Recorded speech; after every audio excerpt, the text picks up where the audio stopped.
Well, hi everyone. Welcome to Gig. I'm your host, Mike Redman. The video game industry is larger than the film and music industries combined, and music for video games is becoming more sophisticated all the time. This is part one of a four-part series where I talk with composer Jeff Rona and mix engineer and game audio technical wizard Alec Justice about all things game audio. In this episode, we'll explore the musical and technical aspects that make scoring for games different from scoring for film, how music adapts to gameplay, and more. So let's get into it. Could you both, and you can, whoever wants to go first, just tell me a little bit about your background? I mean, in music, I know some of yours, Jeff, which is kind of crazy, but I'd like to hear just a short story from both of you about what actually drew you into this world of game composing. Yeah. Hit it, Alec. Yeah. Well, hello, everybody. My name is Alec Justice, and I've always been producing music. I started off early in high school producing electronic music. That was a heavy influence for me. I was obsessed with electronic music growing up, and then I took an interest in film music later on, and I ended up going to Cal State Northridge, studying music and film there, the media composition program at Cal State Northridge, and went through the program. And near the end of my time at Northridge, I needed to get an internship to graduate, and that's how I found Jeff. One of my friends in college had interned for Jeff, and she thought we'd be a great fit. So she got me in contact with Jeff, and I started interning with Jeff around 2017, and I, assisted on a range of projects that he was working on, spanning from film and television and video games, whatnot, and library music. And at the time, Cody Matthew Johnson, who's the CEO of Emperia Sound and Music, was working as Jeff's studio manager, and that's how I kind of first got connected with him as well. So then a couple of years later, Jeff and Cody had the idea to launch Emperia Sound and Music. And as Cody kind of transitioned to focus full-time on building Emperia, I stepped into his former role at Jeff's studio, and as Emperia continued to grow, I eventually kind of became full-time with the company. And for those who don't know, Emperia Sound and Music is a full-service game audio company. We do sound effects, dialogue, and music, everything for games, and that's kind of how it went for me, and it's been You've left a lot out. amazing journey. Yeah, You've it's scored short, and co-scored like it's a short. couple of dozen games. Yeah, yeah. I mean, Um, Alec is a brilliant engineer and technical wizard, but he's a fantastic composer in addition to his producing and arranging. So he's kind of the triple or quadruple threat in my mind. do a little bit of all. I worked, I got a lot of experience under Jeff, being able to have the, opportunity to help produce and mix and see how everything works when it comes to, the entire process of completing a project, whether it be a video game or a TV show. There were a lot of valuable information I got out of all of that. So it was a great time. How about you, Jeff? Why don't you give everybody a little bit of your background, since Alec, it seems like a fairly large chunk of his career is due to his introduction to you. Well, I mean, that's very kind of him. He's certainly been in many different trenches, but Alec's amazing, and he's such a key element of my process. But my name is Jeff Rona, and I'm a composer. And my background is I started off as a kind of a synth programmer, arranger, electronic guy, sampling guy, working in records, working for a lot of record producers. Over time, that pivoted to me working mostly with film and television composers, designing sounds, sampling, programming drums, doing orchestral mock-ups, whatever. Also, I was an orchestrator briefly for a few different people. But my focus was on electronics and production.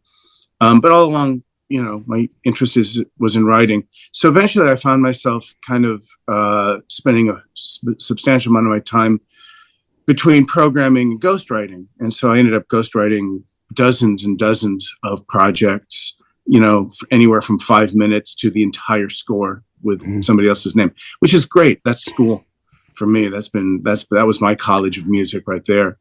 And eventually, and then one of the people I met was along the way was Hans Zimmer, kind of in his early career in LA, and I became part of that group with him for about a decade, from the mid '90s into the mid aughts, and during that time, I started my own career scoring film and TV with one or two little tiny dabbles in video games. But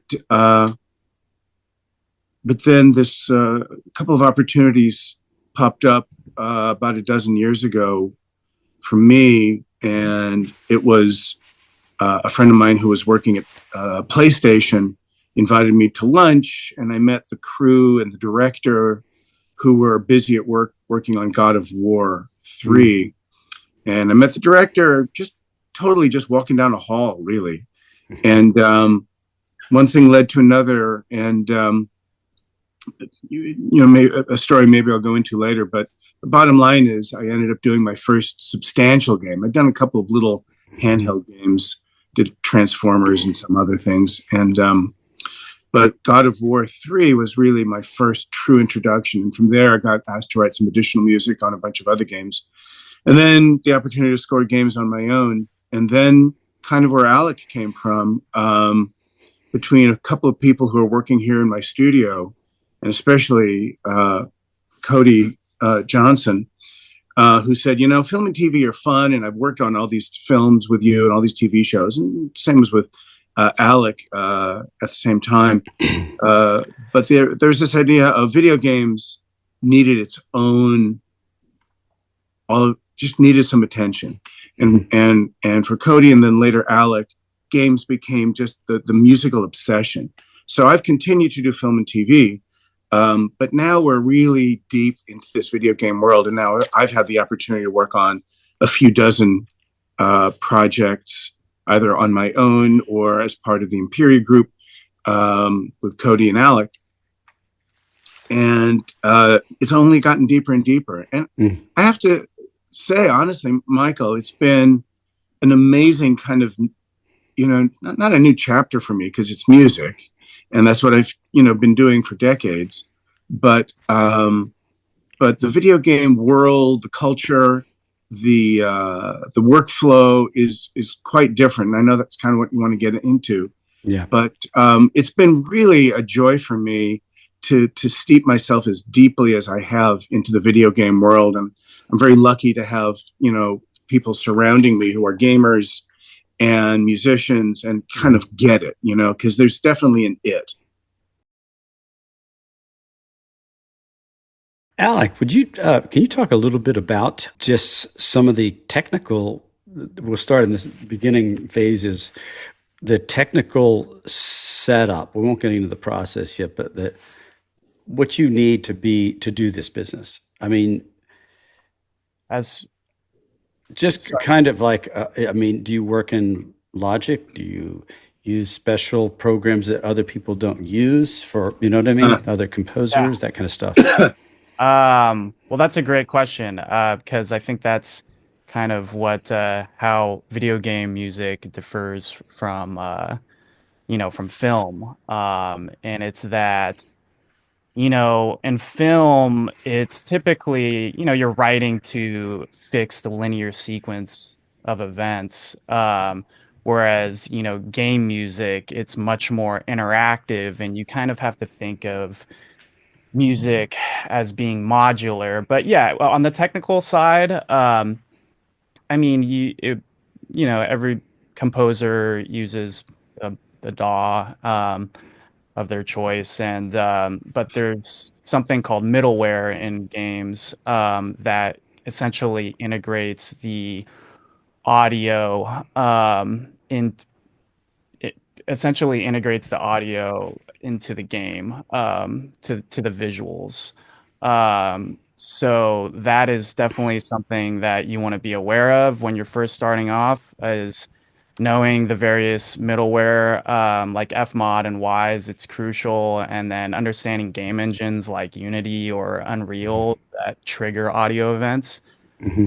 and also kind of understanding how game music integrates in those in the middleware itself, how the music is supposed to loop, and how there's stingers and transitional cues.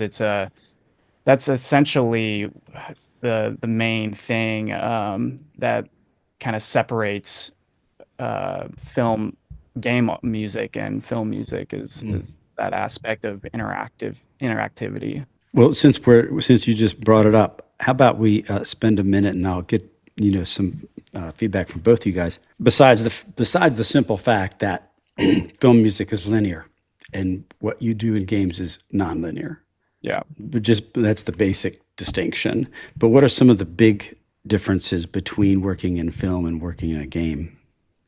Yeah, it's a good question. I At first I didn't appreciate how different they are.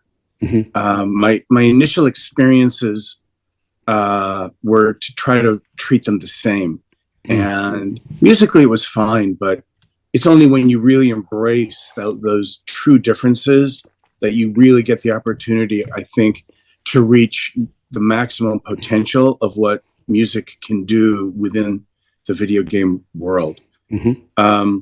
So, as Alec was saying, there is this linear versus non-linear aspect, and I'll go a little further with that. When a composer is shown a scene in a film or a TV show to score, they look at it and they mark where different things happen, right? So there's diet. So somebody says, I wasn't there last night, and the audience knows she's lying. So we, as composers, make a psychological turn to make the music shift to create that sense of doubt in the audience towards the character. So you're dealing with dialogue. You're dealing with the psychology of the scene. Who are the people? And there's a rich and robust language musically that allows a composer to take a scene and through very subtle shifts of tone and texture and mood and rhythm completely changes the perception of that scene. So all that storytelling arc of film music, along with the fact that film music tends to be very thematic, whether it's melodic or not, it's always very thematic because it is based on themes, whether they're character themes or action themes. To pivot into games means, okay, I can see in this section of the game, these are all the things that could happen. I know I'm going to pick out a weapon.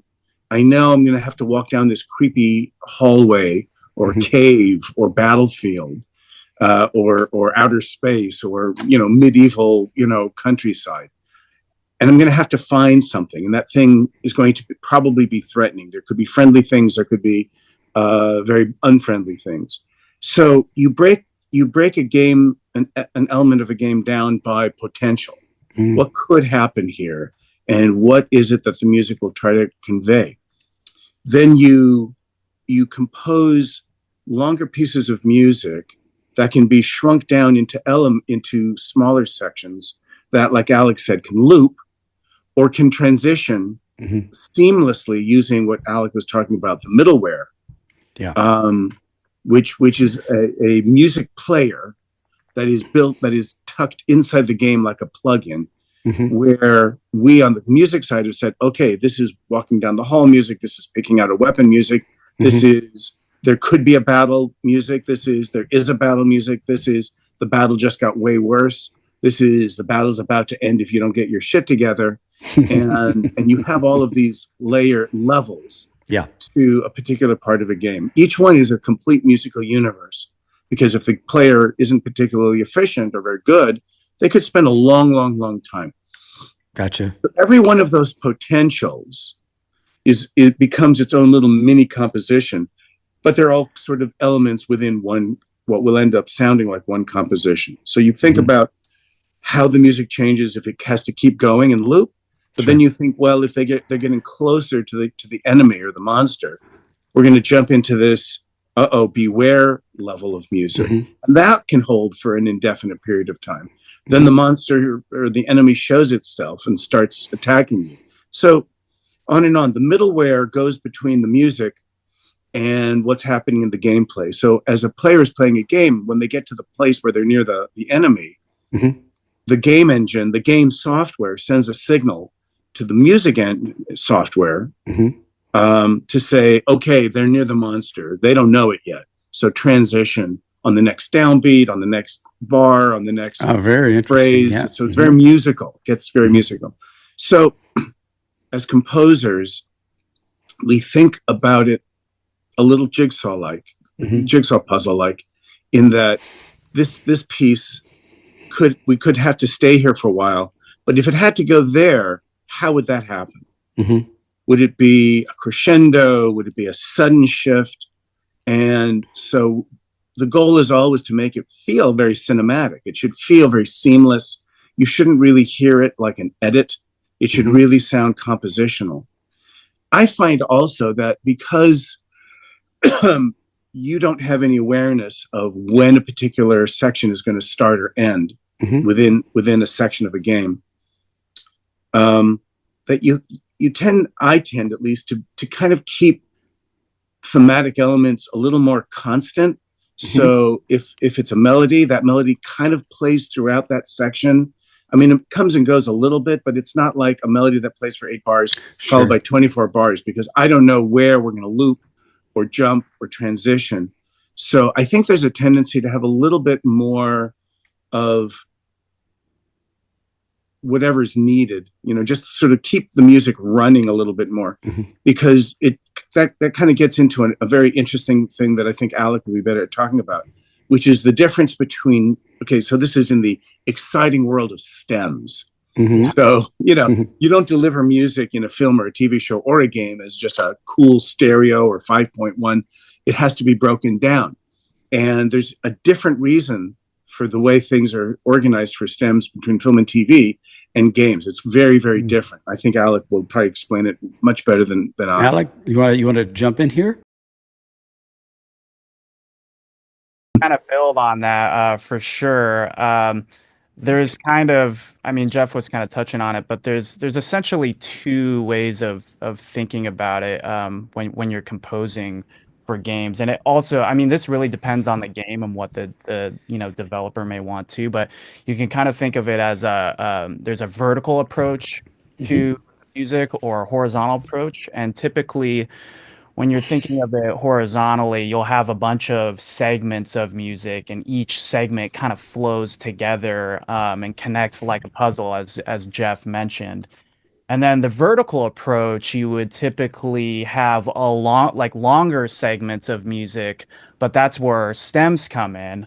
You may have like a minute or two long piece, but it's very layered. So that gives you the opportunity to use, that gives the developer or whoever the audio director is, the opportunity to go into the stems and create variations off of that piece of music using the stems. So you can throw the stems into Wise or Fmod, and that's essentially that software is also essentially a DAW. And you can do a variety of things to the music within the middleware. So you take those stems and you can remove them or add special effects to create variations on one piece of music. And So it's most often the stems are what is used instead of, the two mix generally like Mhm. how you would in film music. So are you Alec, when you're doing this, are you and your doll or however you're doing it, excuse me, are you also seeing the visual, any of the gameplay visual? Sometimes we do get some video, some gameplay, but Mhm. most often, in my experience at least, it's we're usually giving kind of a description of what is what's happening. Mm. And we'll get some artwork too, which is Yeah. helpful, and we'll be able to so we can kind of visualize and see what the tone and the mood should be. But it's generally just composing in the DAW to, without the picture. But Mhm. there is a little bit of crossover though. Sometimes we'll get cutscenes, which Yeah. are actually short cinematics, and in that case, we'll write to picture. We'll often be giving cutscenes that we can, throw in the DAW, and then we'll have there's certain hit points as you would writing to, film or whatnot for cutscenes. So that's Yeah. Is that uh, I guess the visuals they just aren't as needed because you're writing basically loops, right? So you yeah. don't really care how long somebody's in that scene. Yeah, well, generally they'll give you an outline of how long they'd want. If we are going to do looped music, they'll Mhm. say, we need um and each one needs to loop, and then Mhm. it needs to be about a minute long, and we need to have these different layers of intensity. So you know you would just create the music based off of the descriptions on what they're going for. Yeah. Gotcha. I would add that just rewinding a little bit to stems, just to make even a bolder point about how important it is to reframe your thinking when you're working on a game versus on a film. Because again, in film, the stems are just to give the final mix some flexibility in case a line of the music, the violins obscure some dialogue. So it's a tweak. Hmm. It's a tweak of mixing only. And just like you can jump around to different states of gameplay between battles and explorations and what have you. And what Alec was pointing out is that the stems really become compositional elements that can come in and out. So even when you're just in one loop of one section of one level of a game, 90 seconds, a minute, 2 minutes, whatever it is, there are so many, because we may deliver between 4 and 20 stems. Hmm. So that actually, as you're playing, if things get bolder or things get, Hmm. you're under more threat, the music itself, even within that loop, can get way more exciting. Sure. Um, Sometimes we would call it like a base layer and then these additional layers. So the base layer is a rhythm that never stops, just Hmm. keeps going throughout the Right. whole loop. And then on top of that comes a more high energy uh, percussion bed. And then on top of that is the highest intensity percussion. Then on top of that is the orchestra Hmm. playing. And then on top of that is our solos and more melodic things, Yeah. which they could say, oh, you know what, let's not play the melody until they get way, deeper into the battlefield. Hmm. Well, it sounds Which is, fun. it is fun. And that's why another reason that because you could bring that in and out with gameplay, is a reason to kind of keep the melody part going Sure. within a section, within a loop, a little more, so that if that stem gets turned on, Hmm. it'll feel as organic as possible. So Gotcha. uh, we create these tricks. And well, we didn't create them. We use these tricks Hmm. to make any one moment of music incredibly flexible emotionally. Can I? There's a couple obvious. Well, they're obvious to me, but maybe not everybody else. How important is it when you're picking a key? Like do you have to? I mean, is that something you have to be conscious of as you're writing for this? Because you may jump from scene to scene, and it's got to actually work. Yeah, I think it really it does it kind of depends. But you typically always want to make sure that all of the music can work together. Hmm. But I don't think it matters if if you start in one section of a game and then it goes to a completely new world. Hmm. Um, I think, you might have different key signatures if you have a game that has, a large map. Hmm. But if you're within the same area, you typically would want to have the same key signature, so all of the music can work together and it doesn't sound so like an obvious jump Hmm. to something completely different. That wouldn't make sense.